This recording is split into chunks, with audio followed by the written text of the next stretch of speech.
Bom dia a todos. Vamos dar início à aula de hoje, dia 28 de maio de 2020, e a nossa temática continua a ser Sociedade Anônima. Lembrando a todos que na última aula encerramos os aspectos pertinentes aos órgãos sociais da SA. Já havíamos falado em aulas anteriores da Assembleia Geral, espécies, como funcionam, todos os aspectos pertinentes às Assembleias Gerais, e estamos há algumas aulas também discutindo os órgãos de administração, Conselho de Administração e a Diretoria, e por fim vimos o último dos órgãos sociais, que é o Conselho Fiscal. Então vimos as principais regras pertinentes a cada um desses órgãos, destacando que desses 4 órgãos sociais, 2 são órgãos de administração. Então, os principais aspectos, regras para assumir a administração, quem pode ser administrador, funções de cada um desses órgãos, o modo de serem remunerados, o papel de cada um deles e do Conselho Fiscal, tudo isso foi visto nas aulas que precederam a presente aula. Na aula de hoje, nós vamos abordar novos aspectos referentes à sociedade anônima e vamos, de início, abordar uma temática muito interessante, que é a possibilidade de que se faça resgate, reembolso e amortização.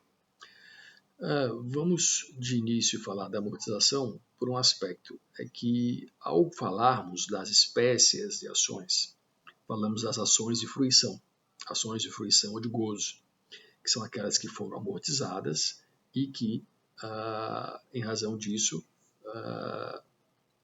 o seu detentor, o seu proprietário, ele já não tem o direito a receber qualquer verba referente ao acervo final, quando a sociedade é extinta, mas ainda continua proprietário da mesma, gozando dos direitos que lhe são inerentes. Se é uma ação que permite o voto, o direito de votar, de participar nos lucros, o direito de fiscalizar a sociedade. Se é uma ação preferencial que não tem voto, continua sem um voto. Então, mantém-se a propriedade dessas ações, o direito é do proprietário, ele pode gozar da ação, daí o nome ação de gozo ou de fruição, em toda a sua plenitude. O que não acontece mais é o direito ao acervo final, em razão de que já foi antecipado. O que seria recebido pelo acionista quando a sociedade fosse dissolvida é antecipado por meio da amortização. Lembrem que após a tomada de decisão de dissolução de uma sociedade, nós passamos a seguir um roteiro próprio para que isso aconteça. De início, novos negócios são barrados, não se pratica mais novas negociações, não se praticam mais novas negociações, novos contratos. No segundo momento, passa-se a liquidação, que é a venda do ativo para pagar ao passivo da empresa. E quando o ativo é maior do que o passivo, então existem bens a serem partilhados, o que é feito na partilha, que é a última fase desse processo de dissolução. E nesse caso, os bens que sobram são repartidos, o acervo final, ele é repartido na proporção da participação de cada acionista no capital social. Então, esse é o regramento que se faz. No caso da amortização, o que acontece é que há uma antecipação desses valores. Eles são pagos sem que tenha ocorrido a dissolução. Então, é isso que acontece. Quando isso acontece, aquelas ações elas continuam a existir, são chamadas ações de fruição. Ações de fruição. Bom, então, a partir do artigo 44, nós temos as regras sobre resgate, reembolso e sobre a amortização. E a amortização, ela, como foi percebido, ela consiste na distribuição aos acionistas a título de antecipação e sem redução do capital social de quantias que eles poderiam tocar, o termo que a lei usa, poderiam tocar, que eles teriam direito em caso de liquidação da companhia. Para aferir isso, é feito um balanço patrimonial, que permite aferir, então, qual é o patrimônio líquido, se há o que ser distribuído, não é? A fim de que ele seja antecipadamente. Já vos disse, na época em que abordamos as ações de fruição ou de gozo, que não é vantajoso para a sociedade, é vantajoso demasiadamente para os sócios e que, portanto, não é uma operação que ocorra com frequência. Ela pode ser integral, a amortização, ou parcial, então apenas parte da ação ou ação integralmente, como também pode o seu universo ser de todas as ações ou então apenas de parcela delas, como é o mais comum. Não raro, o direito à amortização é uma vantagem de uma classe de ação preferencial, mas repito, não é frequente acontecer pela desvantagem que acarreta. Não há sentido em desfazer de uma quantidade razoável de recursos para antecipar aos sócios valores que eles só teriam direito ao final. Então, a amortização é algo que, a princípio, não é atrativo para a sociedade, mas há a sua previsão. E caso, então, assim seja previsto no Estatuto, deve-se definir como vai se dar, se vai ser uma vantagem de uma classe de ação preferencial, se vai ser por sorteio, a fim de que se defina quem serão aqueles que terão direito a essa amortização, a receber esses valores de forma antecipada. Bom, e o que é o resgate? O resgate ele consiste no pagamento do valor das ações, mas com um objetivo específico, retirá-las em circulação. Então, eu pago o valor das ações aos seus proprietários, com o objetivo de que elas saiam de circulação. Isso acarreta a redução ou não do capital social. Se for mantido o mesmo valor do capital, então é patente que as ações passam a ter um novo valor, um valor nominal, já que eu tenho agora a menor quantidade de ações, o mesmo montante do capital, então as ações se valorizaram. Isso tem que ser expresso no valor nominal, o valor de cada ação. E se porventura ocorrer a redução, não há alteração do valor nominal das mesmas. Então, resgate, assim como a amortização, podem ou não abranger a totalidade das ações. Não há sentido que assim se faça, como eu já vos disse. Então, a previsão, o resgate para a totalidade, não, porque seria o próprio fim da sociedade. Mas a previsão que estabeleça pode garantir a uma classe de ações a possibilidade das ações serem resgatadas e é possível que eu abranja essa totalidade dessa classe ou apenas parte. O critério para que eu escolha também pode ser sorteio, pode ser... Então, deixa-se muita margem a que se delibere no próprio estatuto a forma que vai se processar o resgate. Ok? Muito bem. E o reembolso? No que consiste o reembolso? Falamos de resgate, que é o pagamento para tirar as ações de circulação, amortização, que é o pagamento do valor que seria recebido ao final, dando origem às ações de fruição ou de gozo, e o que seria o reembolso. O reembolso ele é a operação por meio da qual, nos casos previstos especificamente em lei, em que a sociedade paga aos acionistas dissidentes de deliberação da Assembleia o valor de suas ações. Então, lembram-se do direito de recesso que nós comentamos, previsto lá no artigo 137. Então, o direito de recesso é a perspectiva de que o sócio tem essa possibilidade de pleitear o reembolso. Então, o reembolso é esse instituto que leva a que a sociedade seja obrigada a fazer o pagamento. E o direito de recesso é o direito do sócio ao reembolso. Então, o direito de recesso ele é assegurado ao acionista dissidente das deliberações, não é? E o reembolso é o ato de pagar. O direito de recesso ele se efetiva com o reembolso. Então, o direito de recesso ou de retirada é o direito de sair. E para que eu saia, eu tenho direito a receber os valores das ações, que é o reembolso. Então, pode o estatuto definir normas para determinar o valor que será pago na hipótese de reembolso, mas ele somente poderá ser inferior ao valor do patrimônio líquido que consta do último balanço aprovado, se for estipulado com base no valor econômico. Então, eu já comentei com vocês também sobre isso. O valor patrimonial é o valor apurado por meio de balanço, o valor econômico é o valor real econômico da empresa. Isso pode ter diferença e só se justifica que eu pague abaixo do valor patrimonial se o valor econômico for mais baixo. O valor econômico ele pode ser mais baixo ou pode ser mais alto. Diferencia-se do valor patrimonial, porque o valor patrimonial ele é estático, ele é baseado no balanço que já foi feito. Mesmo em balanço especial, balanço feito naquele momento, pode esse valor estar distorcido diante de um evento econômico que tem impactado a empresa para bem ou para mal. Então, percebam, nesse momento de crise, Covid, algumas empresas foram mais impactadas e isso pode não estar expresso no seu balanço ainda, que não mantém o parâmetro da sua última realização. Mas é fato que o valor econômico, em razão de perdas de contratos ou de aspectos dessa ordem, que leva a que o valor econômico seja inferior ao valor patrimonial. Nessa hipótese, justifica pagar o reembolso com base em valor inferior ao valor patrimonial. Ok? Então, o valor econômico é mais adequado à realidade, mas o mínimo que se assegura é o valor patrimonial.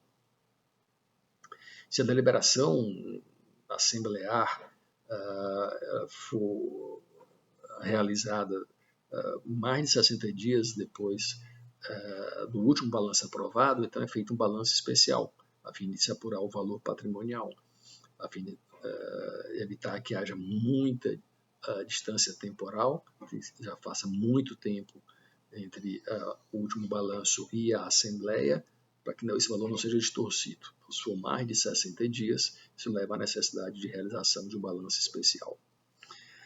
Muito bem, a companhia ela deve pagar de forma imediata 80% do valor de reembolso, calculado com base no último balanço, como comentei agora há pouco, e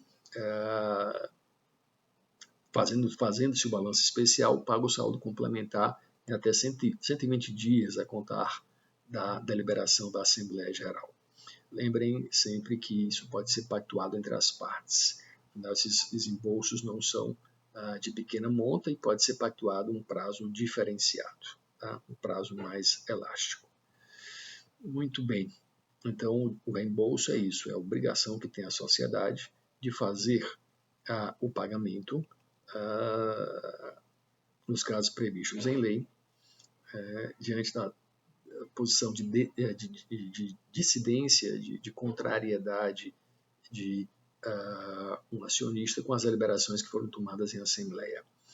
O reembolso, portanto, é vinculado à forma pela qual eu exerço o direito de retirada, eu como acionista dissidente, e nas hipóteses narradas no artigo 137. 137 ele não diz que é qualquer matéria da qual eu seja dissidente que me autoriza a exercer o direito de retirada. São apenas as hipóteses previstas nos incisos 1º a 6º e 9º do artigo 136. É ali que eu tenho o direito a me retirar da sociedade, e nessa hipótese, quando eu vá exercer esse direito, eu serei pago por meio das regras de reembolso. O valor a ser pago eu tenho direito a exercer a retirada com reembolso do valor das minhas ações. Reembolso do valor das minhas ações. Um regramento que se estipula. Muito bem, então vamos dar continuidade à matéria. Agora nós falaremos sobre valores mobiliários. Valores mobiliários. Uma temática de grande importância prática e que na verdade, aborda-se um instituto, ou alguns institutos que têm muita utilidade no dia a dia das sociedades anônimas. Muito bem, valor mobiliário. Como é que podemos conceituar?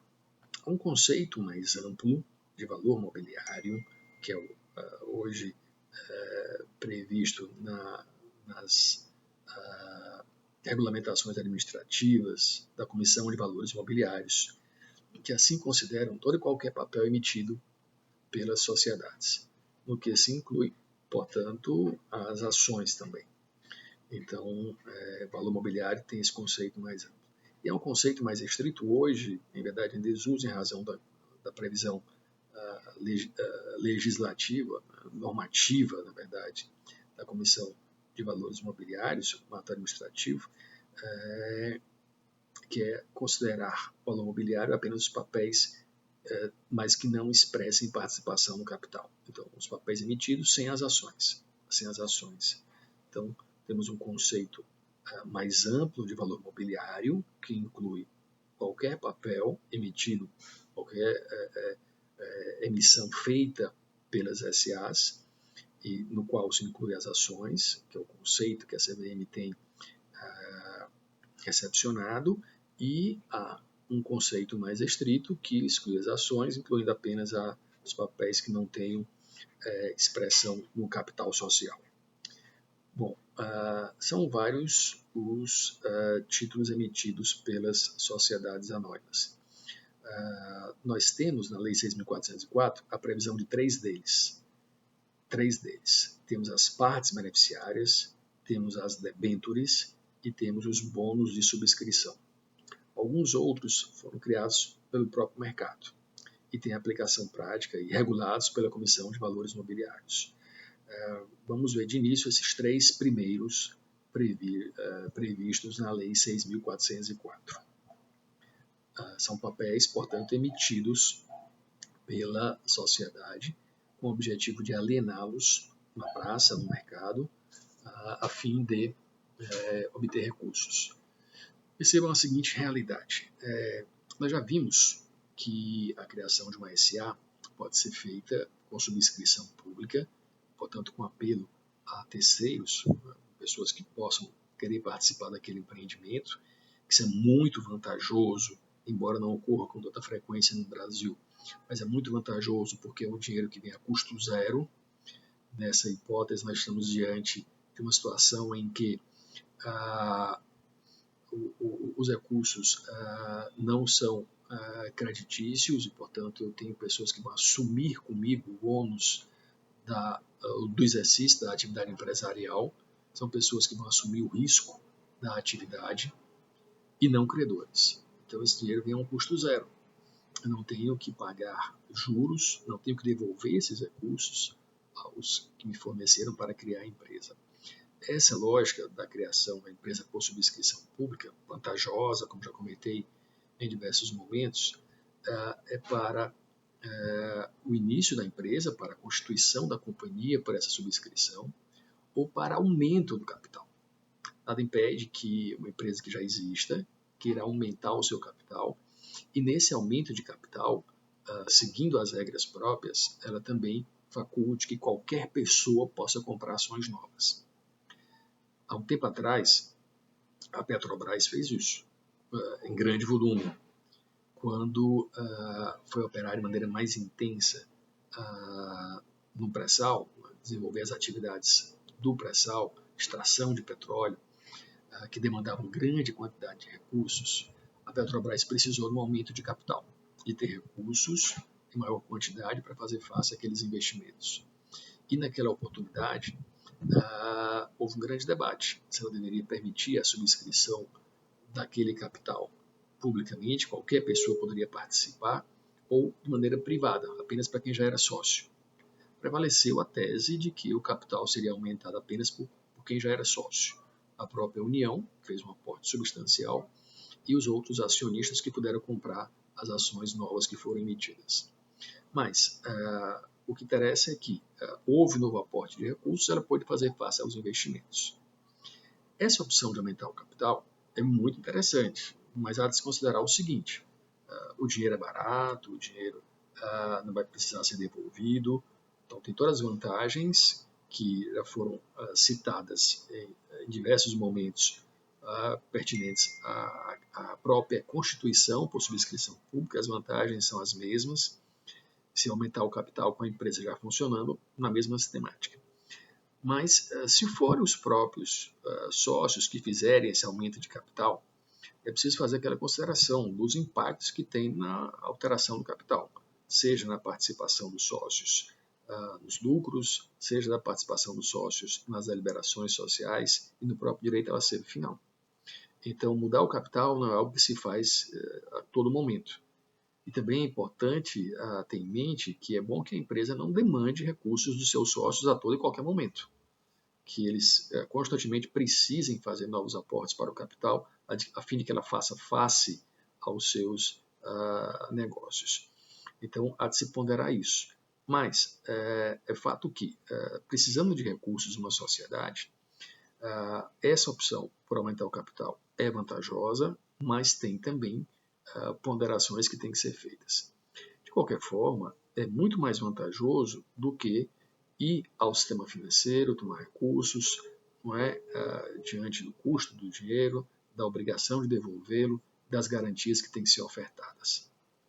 Entretanto, entre a opção do sistema financeiro, que não é boa, e a opção de aumento de capital pelos próprios sócios ou por terceiros, há uma outra opção, no caso das SAs, prevista em lei, portanto institucionalizada em lei, que é a emissão de valores imobiliários. Daí a importância deles. O legislador faculta que a SA emita papéis e o objetivo é o seu financiamento, é ter recursos. Ela já funcionando, já existindo, atuando na prática, pode demandar capital para fazer face a novos investimentos, para enfrentar a concorrência, não interessa a razão. E ela pode optar por não ir ao sistema financeiro e obter esses recursos de outra forma, com a emissão de valores mobiliários. Então, falo isso para demonstrar a importância que eles têm e a finalidade a que eles se propõem.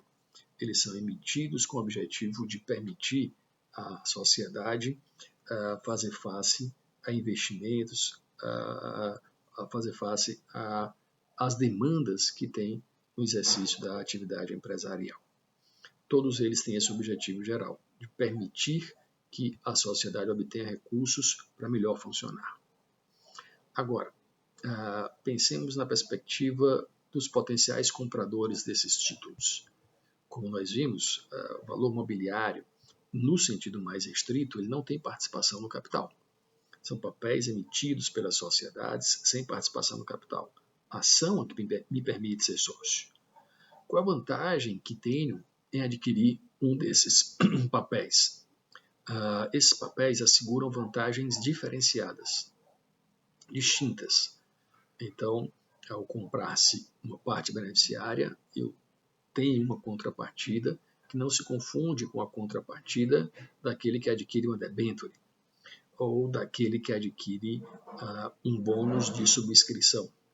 Então, são vantagens distintas que dependem do modelo de valor mobiliário que é adquirido.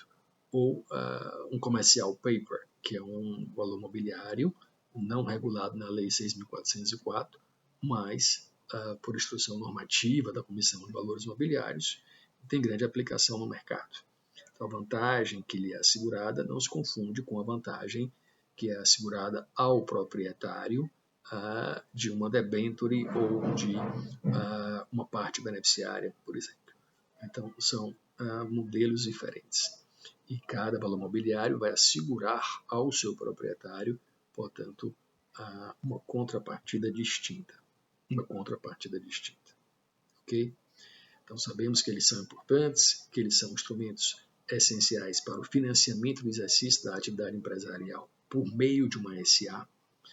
Na SA, então, que há a institucionalização da emissão desses títulos, eles são uma alternativa ao mercado financeiro diante do elevado custo de acesso ao mercado financeiro.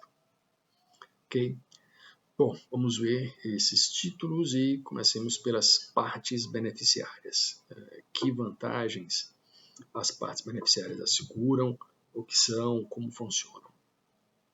Bem, a companhia ela pode criar a qualquer tempo títulos negociáveis sem valor nominal, estranhos ao capital social, denominados partes beneficiárias. Esse é o texto legal do artigo 46, artigo que começa a disciplinar como se dá a emissão de partes beneficiárias. Elas vão conferir aos seus titulares, portanto aos proprietários, aqueles que adquirirem esses títulos, direito de crédito eventual contra a companhia. Direito de crédito eventual contra a companhia, consistente na participação dos lucros anuais.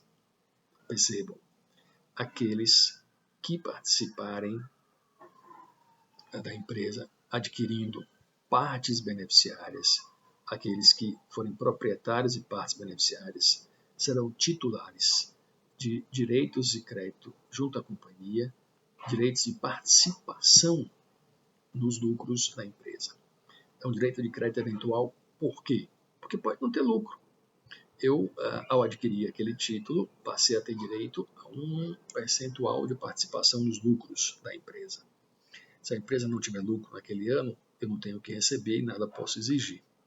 Então, por isso é um direito de crédito eventual. Um direito de crédito eventual consistente na participação dos lucros, caso eles existam. Caso eles existam. Okay? Bom, a participação atribuída aos proprietários e partes beneficiárias dos lucros não pode ultrapassar a 1/10 dos mesmos. Não pode ultrapassar 1/10 dos mesmos. E é vedado conferir às partes beneficiárias qualquer direito que seja privativo de acionista, como o de votar, o de eleger em separado administradores, etc. O de fiscalizar é assegurado, mas nos termos da lei. Fiscalizar os atos da administração, afinal, eu quero saber se a empresa está sendo bem administrada porque eu tenho direito à participação dos lucros. Então, o direito de fiscalização é assegurado aos detentores de partes beneficiárias. Okay? Não se permite a emissão de partes beneficiárias pelas companhias abertas. Não se faculta que na companhia aberta, aquela que tem ações negociadas em bolsa ou no mercado de balcão, haja a emissão de partes beneficiárias. Elas somente podem ser emitidas nas companhias fechadas. Também não se permite a criação de mais de uma classe ou série de partes beneficiárias. Então, eu não posso dividi-las em classe ou série de partes beneficiárias. Tem uma emissão que é única, com o esgotamento eu posso emitir novas, então, partes beneficiárias, porque elas têm prazo, como a gente vai já verificar. Então, são títulos que podem ser transmissíveis. As partes beneficiárias, elas podem ser alienadas, não é? Pela companhia, na forma que se definir no estatuto, ou na forma que autorizar a Assembleia Geral, podem ser atribuídas até a fundadores e acionistas ou a terceiros, como remuneração de serviços prestados à empresa. E aqueles que são proprietários têm a possibilidade de negociar esses títulos, de passá-los avante. Não há nenhum impedimento, são títulos transmissíveis. Então, elas podem ser alienadas ou podem ser dadas de forma gratuita a terceiros, como remuneração de serviços prestados à companhia. Na companhia aberta, não se permite, repito, emitir partes beneficiárias. No passado, havia a previsão de que na companhia aberta era possível a emissão de partes beneficiárias tanto para alienação onerosa, para venda, para obter recursos, ou atribuí-las gratuitamente à sociedade ou associação sem fins lucrativos dos empregados. Mas era o parágrafo único do artigo 47, na versão originária. Posteriormente foi revogada essa possibilidade e é vedado hoje às companhias abertas emitir partes beneficiárias em qualquer formato, em qualquer modelo. Muito bem. Deve o Estatuto Social da empresa que emitiu parte beneficiária fixar o prazo da sua duração e sempre que estipular resgate, deverá criar uma reserva especial para esse fim. Veja o que aqui se dispõe. É possível que se faça resgate. Quer dizer, eu devolvo o valor referente às mesmas. Há de ser bem estipulado isso, porque a rigor o que me é garantido, e é por isso que eu pago, é o direito à participação nos lucros. A princípio, sem resgate, sem receber de volta o que paguei. Mas se assim for previsto, deve-se definir com precisão que o resgate ocorrerá e a criação de um fundo de reserva para que isso aconteça. O prazo de duração das partes beneficiárias, a rigor, não pode ultrapassar 10 anos. Então, o prazo de duração das partes beneficiárias que forem atribuídas de forma gratuita tem esse limite específico de 10 anos, com a exceção de quando essas partes beneficiárias forem emitidas para fundações beneficentes dos empregados da companhia. Então, que pode ter além de 10 anos. Então, perceba-se bem qual é o regramento. O prazo de duração daquelas que foram atribuídas de forma gratuita, nós já vimos que eu posso emiti-las para vendê-las ou para doação, não poderá, a princípio, ultrapassar 10 anos, salvo aquelas que forem destinadas a sociedades ou fundações beneficentes de empregados da companhia. Nesse caso, podem ir além de 10 anos. Tá? Então, apenas nessa hipótese em que forem atribuídas gratuitamente é que as partes beneficiárias terão esse limite. Fora disso, não. Fora disso, não há esse limite de 10 anos.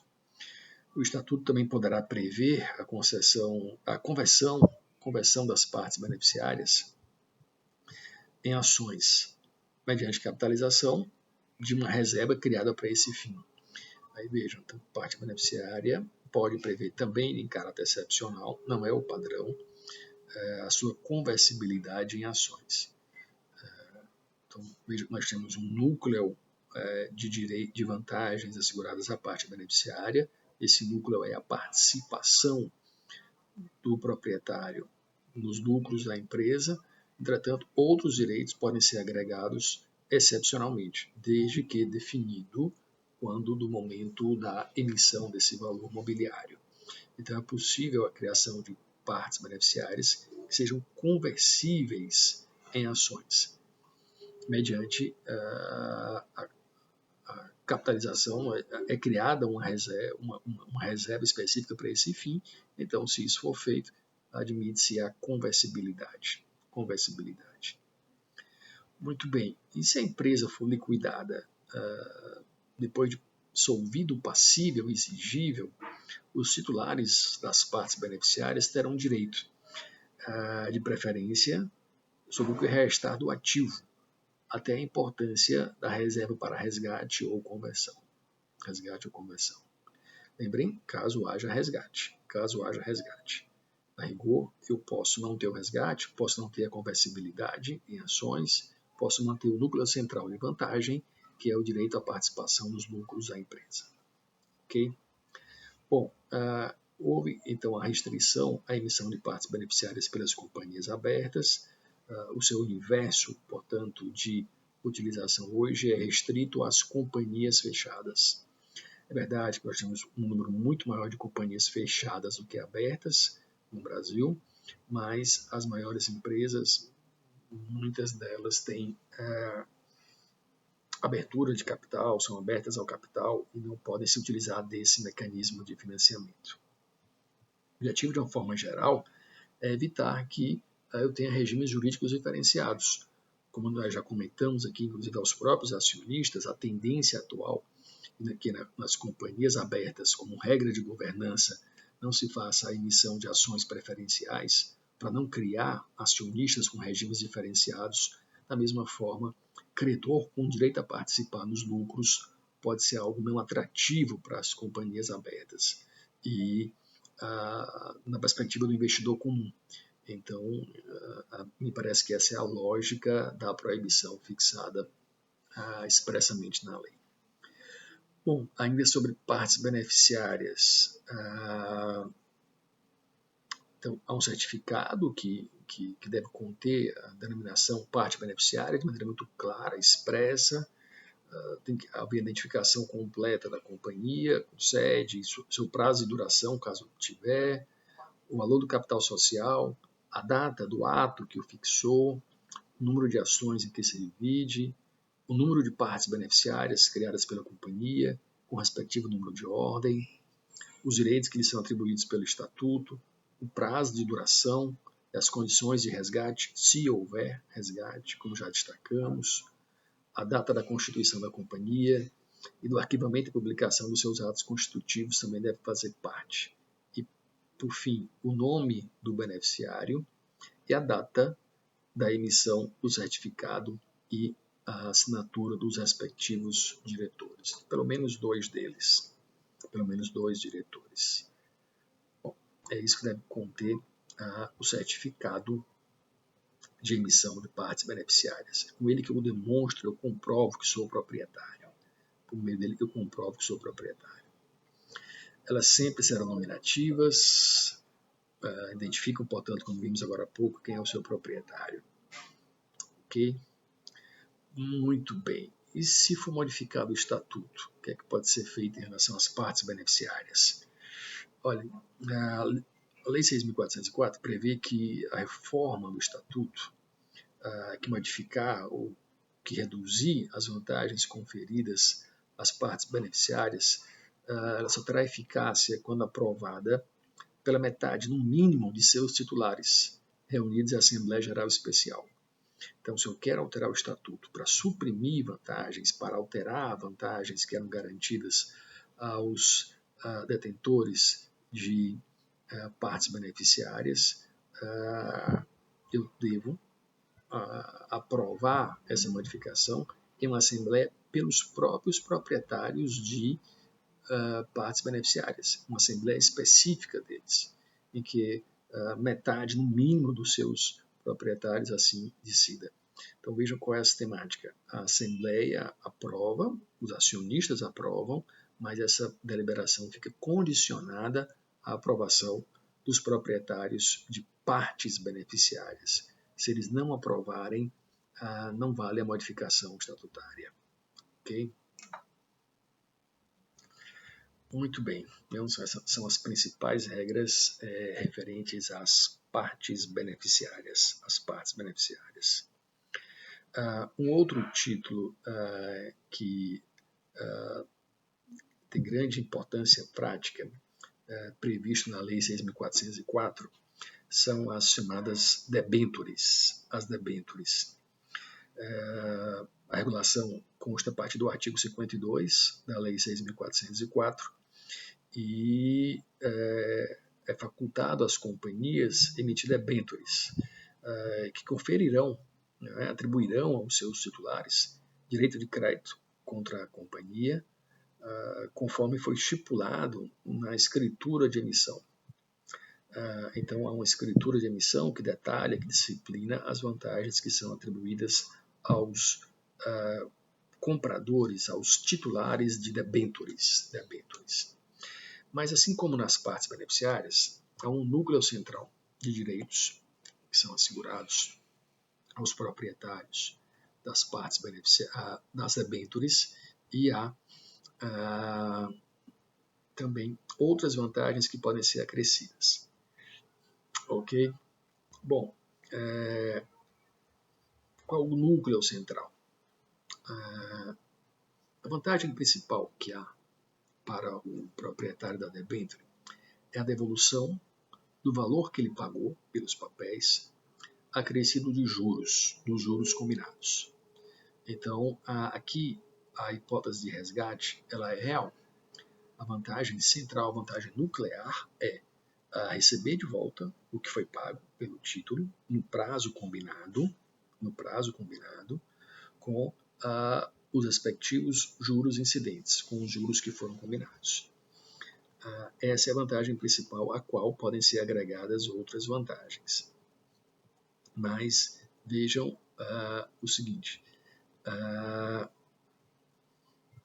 o que é que justifica uma empresa, uma companhia emitir debêntures, tendo que devolvê-los no prazo combinado, pagando juros?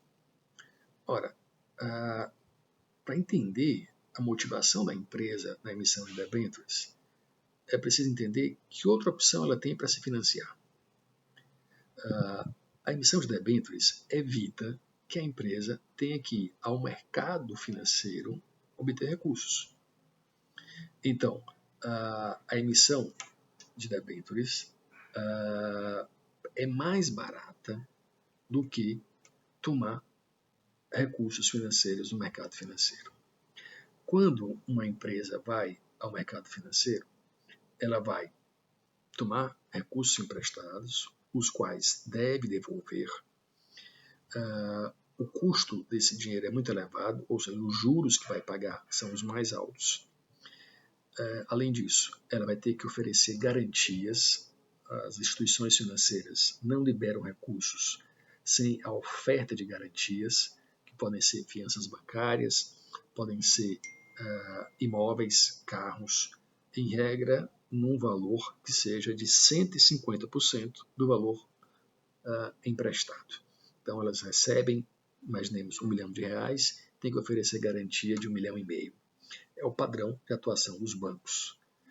Além disso, alguns dos administradores da empresa deverão prestar o seu aval àquele empréstimo, o que significa que, no final, no vencimento, pode a instituição financeira escolher de quem cobra, ou da empresa que tomou os recursos emprestados, ou dos avalistas que prestaram seu aval. E o aval é prestado, como vocês verão, em semestre posterior, na abordagem da matéria de direito comercial, o aval é prestado com a mera assinatura. Então, no contrato de empréstimo, a assinatura do avalista, feita em consonância com o seu cônjuge, leva à responsabilidade solidária. Então, escolhe de quem quer cobrar a instituição financeira ao final. Então, isso não é vantajoso. Esse só é um modo corriqueiro de financiamento de empresas porque é o modo que é mais comum, que mais existe, que é factível na prática, que funciona na prática. Não é, nem todo mundo pode emitir debêntures, mas os que emitem nem sempre têm compradores na praça. Quando eu tenho essa possibilidade por meio de debênture, é muito mais vantajoso. Por quê? Porque a empresa se compromete a pagar juros, mas são juros mais baixos. E como a empresa consegue pagar juros mais baixos? Pelo seguinte, quando ela vai a um banco tomar dinheiro emprestado, ela está numa ponta do sistema financeiro. O banco vai atuar cobrando valores mais altos diante da pouca oferta de recursos na praça e a empresa se submete a pagar, imaginem, 2%, 3%. Quando é a empresa que vai tomar esses recursos emprestados e ela que vai ter que pagar os juros, por meio de uma debênture, ela consegue vender debêntures. Imagine, alguém compra R$20 mil em debêntures e daqui a 5 anos vai receber de volta. Que juros pode ser combinado? Imagina, a empresa vai pagar, se for num banco, 3% de juros. Se ela oferecer 1,5% ao comprador da debênture, é vantajoso, porque ela está pagando metade do que ela pagaria ao sistema financeiro. E por que esse comprador de debênture vai comprar debênture para receber 1,5%? Porque as outras opções de investimento são menos favoráveis. Eu que tenho recursos e quero aplicar na praça, se eu for a um banco aplicar em poupança, estarei recebendo muito pouco hoje. Bem menos do que 0,3% ou algo desse tipo. Então, a inflação caiu bastante, as taxas de juros caíram bastante. Então, imaginemos, se trabalhamos aqui com a hipótese de que o banco cobra da empresa 3% de juros mensal e o banco oferece 1,5% para o debenturista como investidor, na praça, ele vai conseguir bem menos do que 1,5% para aplicar. Poupança está rendendo muito pouco, CDBs e outros títulos rendem muito pouco, Então, ele vai ter dificuldade de ter uma remuneração equivalente à oferecida pela empresa, os juros oferecidos pela empresa. E, por sua vez, a empresa o faz nesse patamar mais elevado, mas se comparar com o valor que ela pagaria para ela tomar o empréstimo, é muito mais caro. É muito mais caro. Então, o que a empresa faz é se posicionar ao lado das outras opções de investimento. Esse particular que tem a opção de comprar debênture tem a opção de aplicar em poupança, em títulos públicos ou em outras opções de investimento, que em regra não tem rendido tanto, porque são formas do banco captar recursos.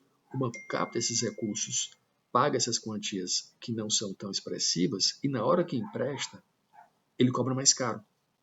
A empresa vai para outra ponta, vai tomar o empréstimo do banco. Então, o banco que capta dos investidores a um valor vai vender para as empresas esse dinheiro mais caro. É aí que está o lucro dele. E aí, com a emissão de debênture, a empresa muda de lugar. Ela vai se posicionar como opção de investimento. Pode cobrar um pouco mais caro, não é? Pode oferecer um retorno maior para o investidor do que o que os bancos fazem, e para ela vai ser melhor do que tomar esse dinheiro das instituições financeiras a um valor bem elevado.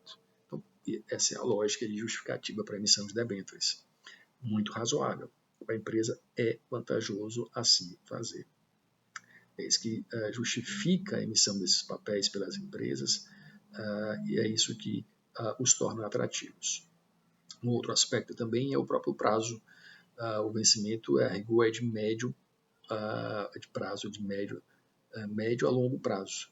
Então, nós estamos falando aqui de 5, 8, 10, 15, 20 anos o prazo para resgate.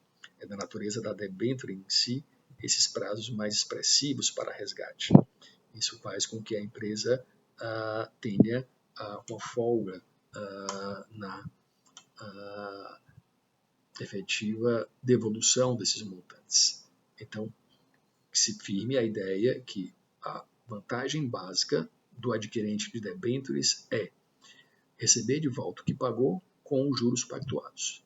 Então, como investidor que é esse adquirente de debênture, tem a opção de comprá-las, ou a opção de comprar moeda estrangeira, ou a opção de aplicar em poupança, ou a opção de aplicar em algum título privado ou público, que nem sempre rende o que a empresa oferece pelas debêntures. E a empresa faz isso porque, se ela for tomar dinheiro emprestado em banco, ela vai pagar muito mais. Então, é preferível que ela ofereça as debêntures com uma taxa de retorno e com os juros mais elevados do que os típicos investimentos oferecidos a investidores. Essa é a lógica que justifica a emissão desses papéis. Okay? Bom, a debênture ela vai ter um valor nominal expresso em moeda nacional, salvo nos casos de obrigação que possa ter o pagamento estipulado em moeda estrangeira. Até possível que assim se dê. Mas a rigor vai ter então um valor nominal expresso em moeda local. Pode conter também cláusula de correção monetária, com base em coeficientes fixados para a correção de títulos de dívida pública, ou na variação da taxa cambial, ou em outros referenciais, desde que não expressamente proibidos por lei. A escritura de debênture pode assegurar ao debenturista a opção de escolher receber o pagamento do principal e acessórios quando do vencimento, ou ainda a amortização ou resgate em moeda ou em bens. Então, a escritura vai definir como é que vai se dar o pagamento efetivo. Então, a rigor, a vantagem é devolver o que foi pago pela debênture no prazo combinado com os juros incidentes, os juros que foram pactuados. Ok? Bom, a época do vencimento deve constar da escritura. Como falei, a escritura é uma espécie de contrato, então que vai narrar toda a relação entre a empresa e o adquirente das debêntures. Então, na escritura de emissão, aí no próprio certificado, deve constar a data em que vai se dar o vencimento. Pode a companhia estipular amortizações parciais. Pode criar fundos de amortização e reservar-se o direito de resgate antecipado, parcial ou total, dos títulos da mesma série. Então, o investidor vai ter que analisar esses aspectos que constam da escritura de emissão, narrando todos os direitos no que se refere a vencimento, a possibilidade de amortização, de pagamentos antecipados ou não por parte da sociedade. Analisar se é uma boa opção de investimento para ele. Muito bem. Sobre debêntures.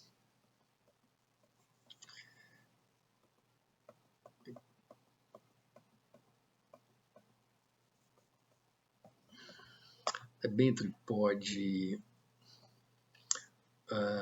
sempre levando em consideração o que é posto na escritura de emissão, oferecer garantias, que a gente vai falar daqui a pouco. Elas classificam em relação às garantias em 4 modalidades de debênture, e isso às vezes pode fazer diferença. Mas, em relação às vantagens que podem ser asseguradas, as debêntures, elas, além da vantagem de ser devolvido o que foi pago com os juros pactuados, elas podem atribuir outras vantagens. Eu posso atribuir participação nos lucros, lembrem, sempre como exceção, ao lado da vantagem nuclear, que é a vantagem de receber de volta o que foi pago, com os juros combinados, outras vantagens podem ser agregadas, assim como falamos a respeito disso nas partes beneficiárias, aqui também. Então tem a vantagem nuclear, a vantagem central, a qual eu posso agregar vantagens adicionais, desde que eu as preveja especificamente na cédula de emissão, na escritura de emissão, contrato que cria as debêntures. Então eu posso agregar a vantagem de participação nos lucros da empresa, posso agregar a vantagem de conversibilidade das debêntures em ações. Aí vejam, essas debêntures conversíveis em ações são debêntures que, ao final do vencimento, eu não receberei um montante respectivo a elas, mas posso optar pela conversão daquele montante em ações da empresa.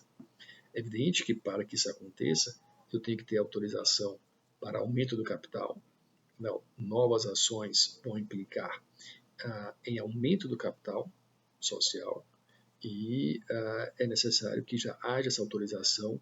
Então, a emissão de debêntures conversíveis em ações, ela tem espaço naquelas companhias que nós classificamos como as companhias de capital autorizado, aquelas em que já houve uma autorização no Estatuto Social para aumento do capital.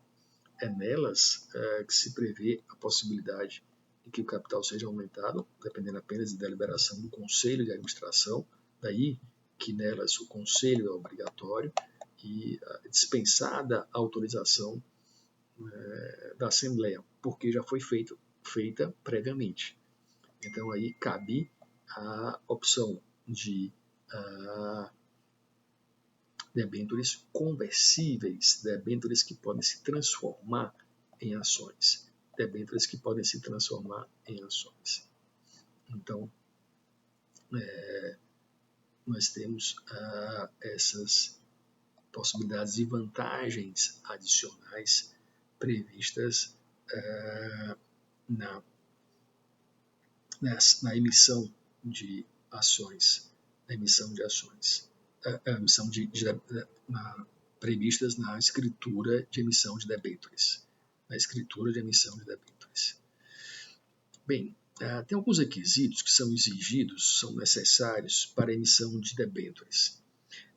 Nenhuma emissão de debêntures é feita, dispõe o artigo 62 da Lei 6.404, sem que tenham sido satisfeitos os seguintes requisitos.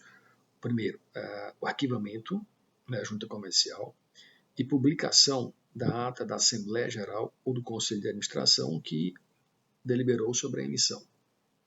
Então é preciso que seja feita essa publicação da autorização ou da Assembleia ou do Conselho de Administração, se compete a ele.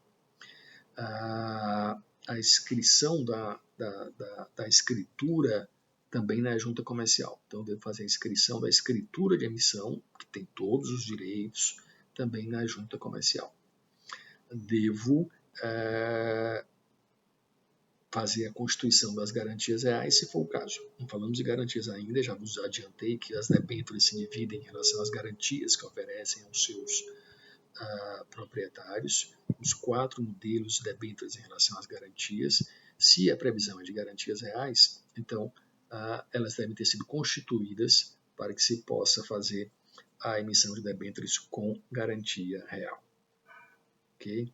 Se eventualmente esses requisitos não forem atendidos, os administradores da companhia respondem pelas perdas e danos em razão da infração desses requisitos, do não cumprimento desses requisitos, Então, eles são importantes, muito importantes, para que eu possa fazer a emissão de debêntures. São comuns, são frequentes por companhias abertas e por companhias fechadas. Me recordo de uma emissão de debêntures de valor vultoso aqui no estado do Ceará, no Brasil todo, mas a empresa que tem muita expressão aqui, que é o Grupo J. Macedo, que emitiu em torno de 600 milhões de reais em debêntures. Eles publicaram no jornal informativo dos adquirentes, quase todos fundos de investimento, fundos de pensão, são instituições que têm recursos, não é? E que não os demandam a curto médio prazo. Então, podem fazer investimentos que sejam atrativos e seguros de grandes empresas, e essa empresa terminou por se financiar com essa emissão tão vultosa de valores que, se não tivessem sido advindos por meio de debêntures, teriam que ser por meio do sistema financeiro, com todas aquelas dificuldades de valor a ser pago, de juros, de oferta de garantias e ainda de constituição de avalistas. Então, foi bem expressiva a obtenção de recursos e muito vantajosa para a empresa, porque por meio da emissão de debêntures ela obteve uma série de vantagens financeiras e econômicas, um custo muito mais barato de obtenção desses recursos necessários às demandas da empresa, ao atendimento das demandas da empresa. Então é muito vantajoso.